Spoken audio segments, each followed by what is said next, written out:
صل على سيدنا محمد وعلى آل سيدنا محمد وبارك وسلم عليه. اللهم صل على سيدنا محمد وعلى آل سيدنا محمد وبارك وسلم عليه. اللهم صل على سيدنا محمد وعلى آل سيدنا محمد وعلى بعلمك وبرامك ونعوذ بمشيئتك يا رب العالمين. نحمده ونصلي على رسوله الكريم محمد. அல்லாஹ்வின் பேரருள் பெருங்கருணை அல்லாஹ் அனைவர்களையும் அவனை நம்பிய நல்லடியார்களுடைய ஊழலுக்கு சேர்த்தருளினார். அதில் குறிப்பாக அல்லாஹ்வுடைய பிரியமான நபி கண்மணி முஹம்மது ரசூலுல்லாஹி ஸல்லல்லாஹு அலைஹி வஸல்லம் அவர்களுடைய அருள் நிறைந்த உருவத்திலே அங்கத்தனராகி பாக்கியம் நிறைந்த இந்த ஜும்மாவுடைய நாளில் அவனுடைய இல்லத்தில் நம்மை ஒருவூட்டி அன்பான பெரியாருடைய அருமையான சகோதரர்களே, அல்லாஹ்வை பயந்து அல்லாஹ்வான தூதர் கண்மணி முஹம்மது ரசூலுல்லாஹி ஸல்லல்லாஹு அலைஹி வஸல்லம் அவர்களால் நம்மீது விதிக்கப்பட்ட ஏவல் விலக்குகள் அனைத்தையும் ஏக மனதால் எடுத்து நடக்க வேண்டும் என்று என்னையும் உங்களையும் அன்போடு வேண்டிக் கொள்கிறேன். அல்லாஹ் தஆலா வழிவகுப்பானாக. ஆமீன் ஆமீன் யா ரப்பல் ஆலமீன். அன்பான பெரியார்களே, அருமையான சகோதரர்களே, நம்முடைய இந்திய நாடு 1947 ஆண்டு ஆகஸ்ட் 15 நாள் வெள்ளையர்களால் ஆக்கிரமிப்பு செய்யப்பட்ட அந்த நிலையிலிருந்து விடுவிக்கப்பட்டு சுதந்திர நாடாக, சுதந்திர இந்தியாவாக நம்முடைய நாடு ஆனது. அது மிகப்பெரிய ஒரு கருணை.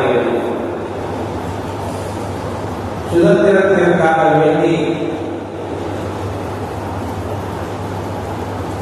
உலகத்திலே இந்தியாவிலே வாழ்ந்த எல்லா தலைவர்களும், எல்லா பெரியவர்களும் ஜாதி மதம் எந்தவித வேறுபாடும் இல்லாமல், இன வேறுபாடு இல்லாமல், செல்வந்தர்கள் வலியவர்கள் என்ற வேறுபாடுகள் இல்லாமல் அனைவர்களுமே அதற்காக வேண்டி உழைத்தார்கள். சுதந்திரம் ஏன் வாங்க வேண்டும்? சுதந்திர இந்தியாவின் சுதந்திரம் பெறுவதற்கு முன்னால் வெள்ளையர்களுடைய ஆட்சி காலத்திலே நாம் எல்லாம் உண்ணாமல் இருந்தோமா? உறங்காமல் இருந்தோமா? உறைவிடம் இல்லாமல் இருந்தோமா? நாம் அன்றும் உழைத்தோம், உண்மையோம். அன்றும் நாம் உழைத்து வேலை பார்த்து அன்று அப்படித்தான் நாம் வாழ்ந்தோம். இன்னும் அப்படித்தான் இருக்கிறோம். நமக்கு எந்த வித்தியாசமும் இல்லை. ஆனாலும் கூட நம்மை அந்நியர்கள் ஆளக்கூடாது, நம்மை நாமே ஆள வேண்டும் என்ற ஒரு உணர்வுதான் நம்முடைய நாட்டு மக்களுக்கு அடிமை உணர்வுகள் ஒன்று இருக்கக்கூடாது என்ற ஒரே எண்ணத்திலே தான் நம்முடைய மக்கள், இந்திய மக்கள் அனைவர்களும் போராடினார்கள். இன்னும் சொல்ல போனால் இந்திய சுதந்திரத்திற்காக வேண்டி போராடி உயிர் நீத்த தியாகிகள் எல்லா மக்களும் இருந்தாலும் கூட சதவீதத்தில் நாம் இருக்கக்கூடிய அளவை விட இஸ்லாமிய சமுதாயம் அதிகமான முறையிலே பொருட்களை கொடுத்திருக்கிறது, உயிர்களை கொடுத்திருக்கிறது. அதனுடைய எல்லா வேலைகளிலும் கடைசி வரை அது களம் கண்டிருக்கிறது என்பதை வரலாறு சான்றாக இருக்கிறது.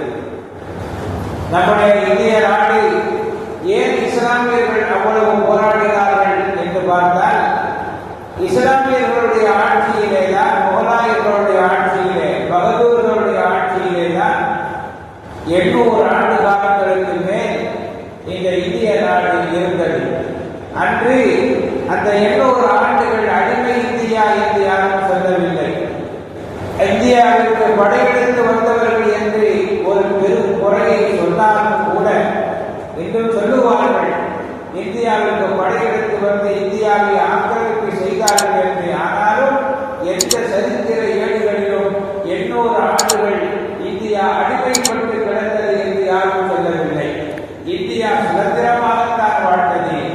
இந்தியாவை ஆண்டவர்கள் இந்திய மக்கள் தான் ஆண்டார்கள். இந்தியாவிற்கு எல்லா வகையான உரிமைகளையும் ஜாதி மத பேதம் இல்லாமல், எந்தவித வித்தியாசம் இல்லாமல் எல்லா உரிமைகளையும் உடைமைகளையும் கொடுத்து அந்த ஆட்சியாளர்கள் 800 ஆண்டு காலங்கள் ஆண்டிருக்கிறார்கள். அவர்களிடமிருந்துதான் வெள்ளையர்களுடைய கைக்கு ஆங்கிலேயர்களுடைய ஆதிக்க சக்திகளுக்கு சென்றது என்பதனால் இஸ்லாமியர்கள் அதிகமாக உழைத்திருக்கிறார். ஒன்று, இந்திய நாடு சுதந்திர நாடாக இருக்க வேண்டும், இந்திய நாடு நம்மை நாமே ஆட்சி செய்ய வேண்டும் என்ற ஒரு உணர்வு முறை, அந்த உணர்வு முறையின் காரணமாக கூட அதிகமாக நம்முடைய சமுதாயம் உழைத்தது. உண்மையானவர்களே, சுதந்திரத்திற்காக வேண்டி முதலிலே வித்திட்டவர்கள் மற்றவர்களை விட, மற்ற தலைவர்களை விட முதலிலே வித்திட்ட மகத்தான மனிதர் சிராஜ் தௌலா. வங்காளத்திலே அவர்தான் முதலிலே போர் கொடுத்தார், அவர்தான் முதலிலே குரல் கொடுத்தார். அவருடைய ரத்தம் தான் அவருடைய வேகத்தினுடைய கடைசி போர்வைதான். ஆதிக்க சக்திகளோடு போரை ஜெயிக்க முடியாது. ஆனாலும் தோற்று போனாலும் கூட உயிரை விட்டாலும் பரவாயில்லை, நான் ஒரு கோழையாக, அடுத்தவருக்கு அடிமையாக உயிரை விடமாட்டேன் என்ற ஒரே ஒரு கொள்கையை அவர்கள் முன்னிறுத்தி வாழ்ந்தார்கள் நம்முடைய முன்னோர்கள்.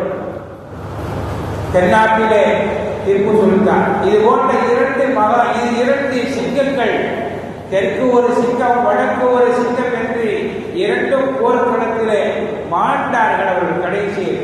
இது மட்டுமல்ல, ஏகப்பட்ட உலமா பெருமக்கள் ஒவ்வொரு ஜும்மா மேடைகளிலும் மக்களுக்கு மத்தியிலே அந்த இந்தியாவுடைய சுதந்திரத்தை பற்றி மக்களுக்கு ஊட்டினார்கள். பால் ஊட்டுவதை போல ஊட்டினார்கள். ஒவ்வொரு மேடைகளும் முழக்கப்பட்டது. அதனால் எத்தனையோ உலமா பெருமக்கள், 40க்கும் மேற்பட்ட உலமா பெருமக்களை உயிரோடு கொளுத்திய சமுதாயம் அது அந்த ஆங்கிலேய சமுதாயம். ஆனால் இஸ்லாமியர்கள் ஆட்சிக்கு வந்தது யாரையும் அந்த மாதிரி 800 ஆண்டு கால ஆட்சியிலே யாரையும் கொண்டதாக தெரியவில்லை. யாருடைய ஒரு உரிமைகளையும் உடைமைகளையும் அநியாயமாக பறித்ததே கிடையாது. நல்ல ஆட்சி தான் செய்திருக்கிறார்கள் அருமையானவர்களே. ஆனால் சரித்திரங்கள் மாற்றப்பட்டு விட்டது. சரித்திரங்கள் நமக்கு தெரியவில்லை. என்ன சுதந்திரம் சொன்னா அதை தான் சொல்ல போறாங்க. சாக்லேட் மட்டும் மாறி மாறி வருது. சுதந்திரம் என்னைக்கு நிறைய பேருக்கு தெரியாது. மஞ்சி மிஞ்சி போனா சுதந்திரம் சாக்லேட் கொடுப்பாங்களே, அன்னைக்கு தான் சுதந்திரமா, கொடியேற்றுவாங்களே, அதுதான் தேசிய கொடியா என்று கேட்கும் அளவிற்கு நாம் விவரம் தெரியாமல், நாம் உலகத்தை அறியாமல் நம்முடைய சிந்தனைகளை ஒரே ஒரு வட்டத்திற்குள் சுருங்கிவிட்டோம். உலகத்தில் இன்னைக்கு இஸ்லாமிய சமுதாயம் மாத்திரமல்ல, எல்லா சமுதாயத்துடைய இளவல்களும் கூட இதே நிலையிலேயே வாழ்ந்து கொண்டிருக்கிறார்கள். ஆட்சியாளர்கள் அதற்கு அதை அவர்கள் ஒரு வழிகோலாக வைத்து வாழ்ந்து கொண்டிருக்கிறார்கள். எல்லாம் போதுமானவர். உண்மையானவர்களே, இஸ்லாம் இந்தியாவுடைய சுதந்திரத்துடைய அந்த வரலாறுகளை நிறைய மாற்றுகிறார்கள். மாற்றுவதற்கு காரணம் என்ன? ஒரு நாட்டை சீரழிக்க வேண்டும் என்றால் போரின் மூலமாக சீரழித்து விடலாமா என்றால் போரின் மூலமாக சீரழித்து விட முடியாது. உதாரணமாக சொல்ல போனால் பலஸ்தீன் நாடு ஆண்டாண்டு காலமாக போர் நடந்து கொண்டே இருக்கிறது. ஏதோ 1 வருஷம் 2 வருஷம் என்பதல்ல, ஆண்டாண்டு காலமாக போர் நடந்து கொண்டே இருக்கிறது. ஆனாலும் அவர்களை ஒன்றுமே செய்து முடிக்க முடியவில்லை. இன்ஷா அல்லாஹ் அந்த போர் கடைசி வரைக்கும் நடக்கும். உலகம் அழியக்கூடிய நாள் வரை அந்த போர் நடக்கும். பெருமானார் ஸல்லல்லாஹு அலைஹி வஸல்லம் சொன்னார்கள், நியாயத்திற்காக வேண்டி, சத்தியத்திற்காக வேண்டி அசத்தியத்தை எதிர்த்து ஒரு கூட்டம் போர் செய்து கொண்டே இருப்பார்கள்.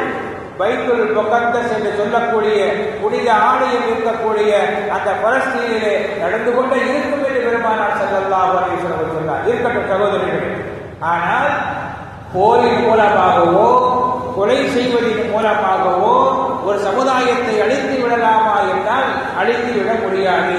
2 காரணங்களை கொண்டு அழித்து விடலாம். ஒன்று, சரித்திர மாற்றத்தை கொண்டு ஒரு நாட்டை, ஒரு சமுதாயத்தை அழித்து விடலாம். சரித்திர மாற்றம். ஒரு பொய்யை திரும்ப திரும்ப திரும்ப சொன்னா நாள் போக்கில் அதுவே பழகி போயிடும். ஒரு பொய்யை திரும்ப திரும்ப சொன்னா நாள் போக்கிலே அது பழகி போய்விடும். மக்கள் எல்லாம் நம்பி விடுவார்கள். பேயை பார்த்தேன், அதை பார்த்தேன், இதை பார்த்தேன் என்று சொன்னார். பேயை யாரும் பார்த்ததில்லை, எந்த ஆதாரமும் கிடையாது. ஆனாலும் கூட பேயை பார்த்தேன்னு சொன்னா இன்னைக்கு உலகத்தில் எல்லாருமே நம்புவாங்க. நான் ரோட்ல வந்துட்டு 4 பேய் உட்கார்ந்து இருந்தது என்று சொன்னால் நம்புவார்கள். ஏன்னா அது ஒரு மூட முழக்கமாக இருந்தாலும், அது ஒரு தவறான செய்திகளாக இருந்தாலும் அதை நம்புவதற்கு ஆள் இருக்கிறார்கள். உலகத்தில் பல கடவுள்களை வணங்கக்கூடியவர்கள் உலகத்தை வாழ்றாங்க. கடவுள்களை பார்க்கிறோங்கிறாங்க, எல்லாம் சொல்லுகிறார்கள். அது பெரியார் சொல்லுவார். பெரியார் ஒரு வார்த்தையை சொல்லுவார், அது என்று பிரபலியமாக அவர்கள் பற்றி சொல்லப்படும். பேய் என்பது மூட பழக்கம். மக்கள்கிட்ட போய் 4 பேய் இருந்துச்சு ரோட்ல என்று சொன்னா நம்புவார்கள். ஆனால் 4 கடவுள்கள் இருந்தாக நான் பார்த்தேன்னு சொன்னா யாரும் நம்ப மாட்டான். இதுல கடவுள் இருக்குதுன்னு எல்லாரும் சொல்றான், எல்லாரும் வணக்கமும் செய்கிறார்கள், ஆனால் நம்ப மாட்டார்கள் என்று அன்று பெரியார் சொன்னார். உண்மை அதுதான். ஒரு பொய்யை திரும்ப திரும்ப மக்களுக்கு மத்தியிலே சொன்னால் அது நாள் கணக்கில் உண்மையாகி போயிடும், அதுவே பழகி போயிடும் சொல்லுவாங்க. அதே போல இஸ்ரேலியர்கள் அவர்கள் அங்கே குடியேறிய சமுதாயம், அங்கே வந்து வெவ்வேறிய சமுதாயம் கொஞ்சம் பேர் வந்தாங்க. வந்து உட்கார்ந்து அங்கே இருக்கக்கூடிய தங்களுடைய பிள்ளைகளுக்கு தனியாக ஒரு பாடத்திட்டத்தை ஆரம்பித்தார்கள். தனியாக ஒரு பாடத்திட்டம், தனியாக ஒரு கலாச்சாரத்தை உண்டு பண்ணி அந்த சிறுவர்களுக்கு போதித்தார்கள். இது உன்னுடைய நாடு, அவர்கள் தான் இங்கு வந்திருக்கிறார்கள், நாம் இந்த ஊருடைய பூர்வ குடிமக்கள் என்ற ஒரு நச்சு கருத்தை, ஒரு தவறான செய்தியை அந்த சிறுவர்களுடைய உள்ளத்திலே போதித்தார்கள். அது உண்மையாக ஆகி விதையாக இருந்து அது மரமாக முளைந்து மிகப்பெரிய விருட்சமாக மாறி இன்று அதுவே மக்களை கொலை செய்யக்கூடிய அளவிற்கு, மக்களை எல்லாம் கொண்டு கொள்ளக்கூடிய அளவிற்கு அவருடைய மனநிலைகள் மாறிவிட்டது. ஆக ஒரு சரித்திர மாற்றத்தின் மூலமாக ஒரு நாட்டையே சீரழித்து விடலாம். அதே போல்தான் இந்தியாவிலே அவர்கள் அவுரங்கசீப் அவர் அப்படி செய்தார், தவறான காரியங்களை செய்தார் என்ற பாட புத்தகங்களிலே சிறுவர்களுக்கு போதிக்கப்பட்டுக் கொண்டிருக்கிறது சகோதரர்களே. ஆனால் நாம் நம்முடைய சிறுவர்களுக்கு, நம்முடைய இளவல்களுக்கு அதை போதிக்கிறோமா என்றால் இல்லை. உண்மை யதார்த்த நிலையை நாம் போதித்துத்தான் ஆக வேண்டும். இந்தியாவுடைய சுதந்திரத்திற்காக வேண்டி என்ன தியாகம் செய்தார்களோ எல்லாவற்றையும் நம்முடைய முன்னோர்கள் அவர்கள் இந்தியாவிற்காக ரத்தம் சிந்தியவர்கள் என்ற உண்மையை போதித்துத்தான் ஆக வேண்டும். அப்படி இருந்தால்தான் நம்முடைய மக்கள் நாம் இந்தியர்கள் என்ற உணர்வே நமக்கு வரும். இல்லை என்று சொன்னால் எந்த உணர்வுமே இருக்காது. இப்ராஹிம் லோடி சொல்லுவாங்க, ஒவ்வொரு பெரிய மன்னர்கள் எல்லாம், மோலாய மன்னர்கள் எல்லாம் வெளிநாட்டுக்கு வந்தாங்க, படையெடுத்து வந்தார்கள். அவர்கள் எல்லாம் வந்தேரிகள் என்று பாட புத்தகத்தை எழுதி வைத்திருக்கிறார்கள்.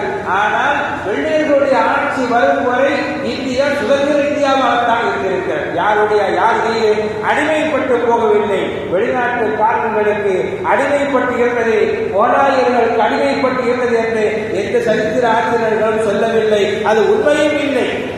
ஆனால் என்று ஆங்கிலேயர்களுடைய கைக்கு வந்ததற்கு பிறகுதான் அவர்களிடத்திலிருந்து சுதந்திர போராட்டமே வெடித்தது. 200 ஆண்டு காலங்கள் ஆங்கிலேயர்களுடைய கையிலே இந்தியா 200 ஆண்டு காலங்கள் எப்படி வந்துச்சு அப்படின்னு சொன்னா அதையும் நாம தெரிஞ்சுக்கிறோம். அவர்கள் வியாபார நிமித்தமாகத்தான் வந்தார்கள். வியாபாரத்திற்காக வேண்டி வந்தவர்கள் ஆங்காங்கே ஒரு இடத்துல வியாபாரம் பண்ணாங்க. கடைசியில் அப்படியே சில பழக்கங்களை உண்டு பண்ணி விட்டாங்க. அதுக்கு முன்னாடி காப்பி டீரை நம்ம சமுதாய மக்கள் குடித்தாங்களா இல்லையான்னு தெரியல. விதவிதமான ஆடைகள் அணிந்தார்களா இல்லையா என்று தெரியவில்லை. அவர்களுடைய கலாச்சாரங்களுக்கு நம்முடைய மக்கள், இந்திய நாட்டு மக்கள், தமிழ்நாட்டு மக்கள், அனைத்து மாநிலத்து மக்கள் அவர்களுடைய கலாச்சாரத்திற்கு அடிமைப்பட்டு போனார்கள். இன்னைக்கும் பார்த்தா அமெரிக்காவான்னு தான் பார்க்கறாங்க. அமெரிக்காவா, இது வேற கொரியாவா, எங்க உள்ளதும் இந்தியா பொருளா ஒதுக்கு, இந்த மாதிரி பேசக்கூடிய ஒரு மனநிலை நம்மகிட்ட வந்துருச்சு. வெளிநாட்டு பொருள் நாங்கள்லாம் வாங்குவோம், உள்நாட்டு பொருள் வாங்க மாட்டோம். இது சரியில்லை என்ற நம்முடைய கதைகளும் நிறைய சொல்லுவார்கள். உள்நாட்டு பொருள் வீணா போனது மாதிரி ஒரு தவறான சிந்தனையை, ஒரு தவறான கட்டு கதைகளை நம்முடைய உள்ளத்திலே பதித்து விட்டார்கள். உதாரணமா சொல்ல போனா இன்னொன்னு ஒரு உதாரணத்தை சொல்லியாங்க. இப்போ வருடப்பிறப்புன்னு சொல்லுவோம். ஆங்கில வருடப்பிறப்பு அது ஜனவரி வச்சுக்கமா இல்லையா? இது நம்ம வைக்கல, ஆங்கிலேயர்களால் ஏற்படுத்தப்பட்டது. இதற்கு முன்பதாக எப்படி இருந்ததுன்னு சொன்னா ஏப்ரல் மாதம் தான் அது வருடப்பிறப்பு. ஏப்ரல் 1ஆம் தேதி தான் அது வருடப்பிறப்பு அப்படிதான் இருந்துச்சு. சித்திரைன்னு இருந்தது, அது கையில் மாத்தினாங்களா இல்லையா தமிழ்நாடு அரசுல இருந்து. அதே போல சித்திரை ஏப்ரல் மாதம், அதனால புது பல காலத்து கொஞ்ச நாளைக்கு முன்பு வரை கடைகளில் கணக்கு வழக்கு போடுறாங்க. புது கணக்கு போடுவதெல்லாம் ஏப்ரல் மாதம் தான் போடுவாங்க. ஏப்ரல் மாதம் தான் போடுவாங்க. ஏன்னா அதுதான் வருடப்பிறப்பு என்று ஆண்டாண்டுக்கு ரொம்ப கொண்டாடிக்கிட்டு இருந்தாங்க. ஆங்கிலேயர்களுடைய ஆட்சி வந்துச்சு, அவன் அப்படியே மாத்தினாங்க, எல்லாத்தையும் மாத்தணும்னு சொல்லி ஜனவரிக்கு தான் வருடப்பிறப்புன்னு மாத்தினாங்க. அது சில மக்கள் ஒத்துக்கொள்ளல. உலகத்தில் இருக்கக்கூடிய சில மக்கள் ஒத்துக்கொள்ளல. நாங்க ஏப்ரல் மாதம் தான் வருடப்பிறப்புன்னு சொல்லுவோம், ஏப்ரல் மாதம் தான் புது கணக்கு போடுவோம் என்று அவர்கள் அடம்பிடித்தார்கள். இதை மாற்றுறது என்ன செய்யலாம், இவர்களுடைய பிடிவாதத்தை காமெடியாக மாற்றணுமே அப்படின்னு சொல்லி புதிதாக ஒரு கட்டுக்கதையை முட்டாள்கள் தினம் என்று ஏப்ரல் 1 ஆரம்பிச்சான்.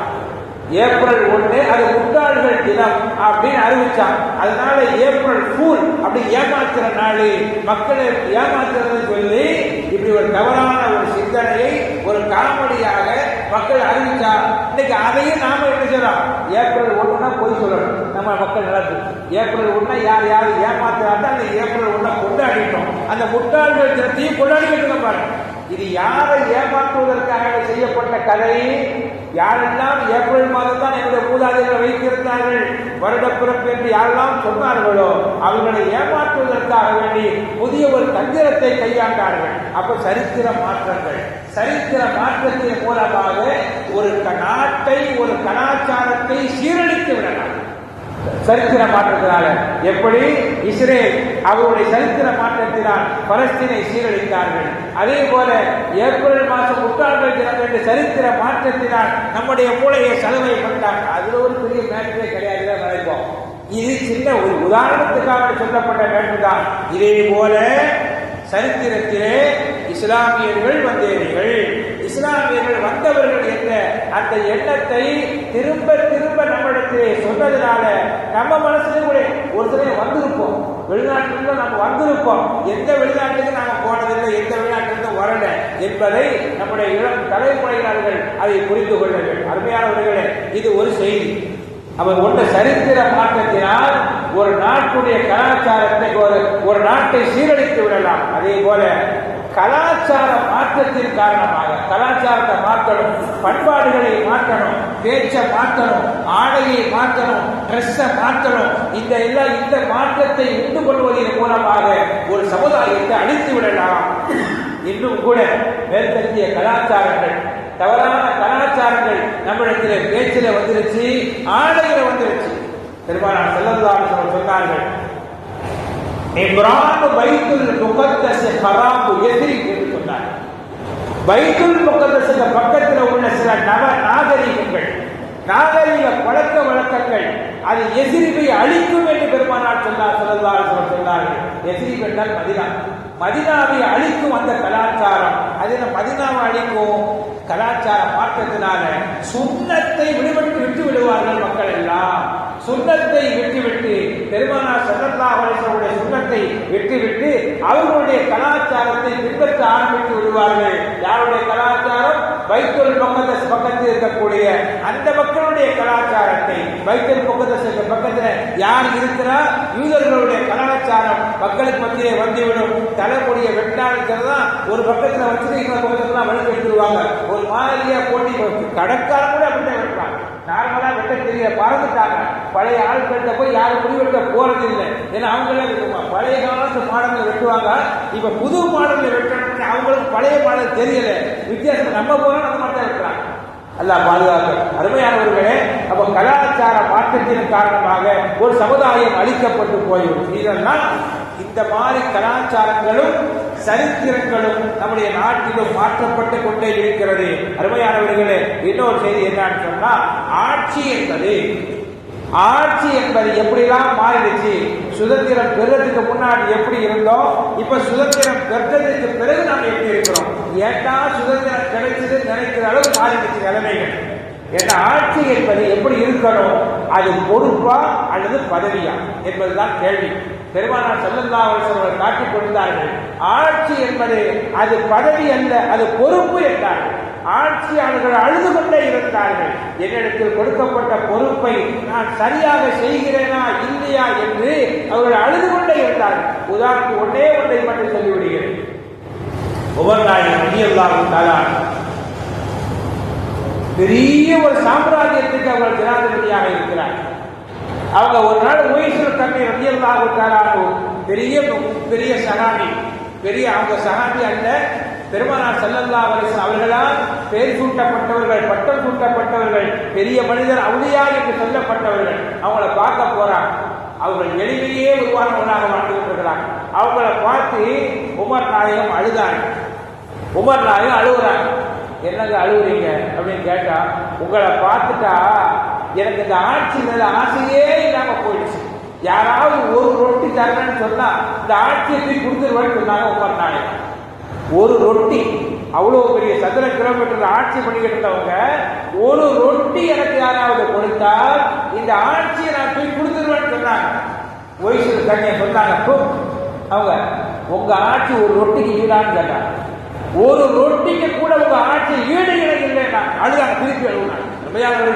அப்போ ஒரு ஆட்சி அதிகாரத்தை ஒரு ரொட்டிக்கு கூட மதிக்காதவர்கள், ஒரு ரொட்டிக்கு மதித்தவர்கள் உமர் நாயகம் அவர்கள், ஒரு ரொட்டிக்கு கூட மதிக்காதவர்கள் ஓய்சல் கண்ணீர் எல்லாம் போன்ற மகான்கள் எல்லாம் வாழ்ந்திருக்கிறார்கள். அப்போ ஆட்சி என்பது அது பொறுப்பு தானையுடைய, அது அதிகாரம் செலுத்தக்கூடிய, அது பதவி அல்ல. பதவியாக இன்னைக்கு பதவி என்ற போகத்துக்கு வந்துட்டாங்க மக்கள் எல்லாம். பதவி என்ற நிலைக்கு ஆட்சியாளர்கள் வந்துவிட்டார்கள். இன்னும் சொல்ல போனா ஆட்சிகள் இரண்டு வகையான ஆட்சிகள், அது எல்லாம் மக்களுக்கு தெரியல. ஒன்று முடியாட்சி, இன்னொரு குடியாட்சி. முடியாட்சினா என்ன அப்படின்னா மன்னர் ஆட்சி. நான் தான் சட்டம் சொல்லுவேன், எனக்கு யாரும் எதிர்த்து பேசக்கூடாது, என்னை யாரும் எதிர்த்து பேசக்கூடாது என்ற முடிவுக்கு வந்துவிட்டார். முடிவுதான் இருக்கிறது என்று பெருமானார் ஸல்லல்லாஹு அலைஹி வஸல்லம் சொன்னார்கள். ஏற்கனவே 2 வாரத்துக்கு முன்னாடி சொல்லியிருக்கிறோம், ஹிலாபத்துடைய ஆட்சி. ஹிலாபத் என்றால் மக்களிடத்திலே கலந்து ஆலோசனைகள் செய்து, மக்களிடம் கலந்து சூரா பைனஹும், உங்களுக்கு காரியங்கள் எல்லாம் எல்லா காரியங்களும் ஆலோசனையின் அடிப்படையில் எடுப்பதாக இருந்தால் நல்லது என்று பெருமானார் ஸல்லல்லாஹு அலைஹி வஸல்லம் சொன்னார்கள். அந்த மாதிரி எடுக்கக்கூடிய ஆட்சியாளர்கள் அமைந்து விட்டால், மக்களிடத்தில் ஆட்சியாளர்கள் மக்களிடம் கலந்து ஆலோசித்து எடுக்கக்கூடிய ஆட்சியாளர்கள் அமைந்து விட்டால், பூமிக்கு கீழே வாழ்றதை விட பூமிக்கு மேல வாழ்றது சிறந்தது. ஆட்சியாளர்கள் எல்லாரும் பொட்டத்தனமாக பெண்களை போனவர்கள் ஆகிவிட்டார்கள் என்றால் பூமிக்கு மேல வாழ்றதை விட பூமிக்கு கீழே போறது சிறந்தது என்று பெருமானார் ஸல்லல்லாஹு அலைஹி வஸல்லம் சொன்னார்கள். ஆட்சிகள் எல்லாம் பெண்களிடத்திலே ஒப்படைக்கப்பட்ட, பெண்கள்கிட்ட ஒப்படைக்கிறார். பெண்களை முதலமைச்சராக பிரதமராக ஆக்கணும் அந்த அர்த்தம் அல்ல. ஆண்கள் கூட பெண்களை போல ஆகிவிடுவார்கள். பெண்கள்னா அவர்களுடைய ஒரு அப்பாவித்தனம், இளகல் மனது, பார்த்ததையெல்லாம் ஆசைப்படுவார்கள், ஆசைப்பட்டதையெல்லாம் அடைய வேண்டும் என்று நினைப்பார்கள். பெண்களுடைய இயல்பு அது. நேற்று இன்னைக்கல்ல, காலங்காலமாக ஆதி பிதா ஆதம் அலைஹிஸ்ஸலாத்து வஸலாம் அவருடைய மனைவி அந்த பழத்தை பார்த்தாங்க, ஆசைப்பட்டாங்க. ஆசைப்பட்ட பழத்தை சாப்பிடணும்னு நினைச்சாங்க. எப்படியாவது சாப்பிட்டு தீரணும்னு முடிவு பண்ணாங்க. வாக்கோவை எப்படியோ என்ன பண்ணாம சொல்லி வாக்கோவை பறித்து வர வச்சுட்டாங்க. அது இயல்பு. அன்றிலிருந்து இன்று வரை இது பெண்களுடைய இயல்பு. அதே போல பார்த்ததையெல்லாம் ஆசைப்படுபவர்கள், என்னை யாரும் கேட்கக்கூடாது என்ற நிலைக்கு தள்ளப்பட்டு விட்டால் உலகத்தில் வாழ்வதை விட கீழே போறது சிறந்தது என்று பெருமானார் ஸல்லல்லாஹு அலைஹி வஸல்லம். அருமையானவர்களே, மக்களுக்கு ஆலோசனை செய்து வாழ்வது என்பது அது குடியாட்சி. மக்களால் தேர்ந்தெடுக்கப்பட்டு மக்களை ஆட்சி செய்து மக்களுடைய பிரச்சனைகளை தீர்த்து வைக்கக்கூடிய ஒரு ஆட்சி, அது புனிதமான ஒரு ஆட்சி. அதுதான் பெருமானார் ஸல்லல்லாஹு அலைஹி வஸல்லம் கனவு கண்ட ஆட்சி. சட்டத்தின் முன் எல்லோரும் சமம் என்று வர வேண்டும். வெள்ளக்காரன் காலத்து அந்த மாதிரி ஆட்சி இருக்கு. இன்னொரு ஆட்சி இருக்குது, சட்டம் ஆளுவதா அல்லது மனிதன் ஆள்வதா. வெள்ளக்கார ஆட்சி என்னன்னு கேட்ட சட்டம் தான் ஆளும். ஆட்சியாளர்கள் யாரை வேண்டுமானால் மாறிக்கொண்டே இருப்பார்கள். ஆட்சியாளர்கள் மாறுவார்கள். குற்றம் செய்து விட்டால் சட்டம் ஆட்டோமேட்டிக் அவங்க தண்டிக்க ஆரம்பிச்சிடும். குற்றம் செய்து விட்டால் தண்டிக்க ஆரம்பித்துவிடும். அவர் பெரிய ஆளு, அவர் பணக்காரன், இவர் இவர் தாழ்ந்தவர் என்ற எந்த பேதமுமே இருக்காது. இந்தியாவிலே நம்முடைய நாட்டில் அந்த மாதிரி நிலைகள் எல்லாம் இருந்தது. குறிப்பிட்ட நபர்கள் தவறு செய்தால் அவர்களுக்கு தண்டனை கிடையாது, பெரியவர்கள் தப்பு செய்தால் தண்டனை கிடையாது என்ற நிலை இந்தியாவிலே இருந்தது. அதுல முற்றிலுமாக ஒழிச்சு கட்டியது யாருன்னு கேட்டா கொஞ்சம் கொஞ்சமா ஒழிச்சுக்கிட்டு வந்தாங்க. எல்லோரும் சமம் என்பதற்கு முன்னால, ஆட்சிக்கு முன்னால், சட்டத்திற்கு முன்னால் எல்லோரும் சமம் என்ற நிலையை கொஞ்சம் கொஞ்சமா ஒழிச்சு முடிவுக்கு கொண்டு வந்தது வெள்ளையர்கள் ஆட்சியில. இப்ப திருப்பி இந்த பழைய காலத்துல நாகரிகத்துல போதும் பார்த்தா ரிவேர்ஸ்ல போயிட்டே இருக்கு. ஆளப்பாது சட்டம் இதெல்லாம் ஒரு வகையான சட்டம். சட்டம் ஆட்சி செய்ய வேண்டும். ஆட்சி செய்தால் ஆட்சி சட்டத்திற்கு முன்னால் எல்லோரும் சமம் என்ற நிலை வர வேண்டும். அருமையானவர்களே, இதுதான் மக்கள் ஆட்சி. இன்னொன்று மனித ஆட்சி பட்டது, ஆளப்பால் சட்டம் சொல்றது. இது முடி ஆட்சிக்கு சமமானது இல்லாமல் நம்முடைய நாட்டை நல்ல ஆட்சியாளர்களை கொண்டு முன்னேற்றம் செய்வாராக. நல்ல நேரத்தில் எல்லா மக்களும், நாட்டில் வாழக்கூடிய மக்கள் அனைவர்களும் எந்தவித பேதமும் இல்லாமல், எந்தவித பிரிவினைகளும் இல்லாமல் சட்டத்தில் எல்லோரும் சந்தோஷமாக வாழ்ந்து நாடு எல்லா குளிக்க செய்வாராக என்று நல்ல நேரத்தை துவா செய்து கொள்வோம். அருமையான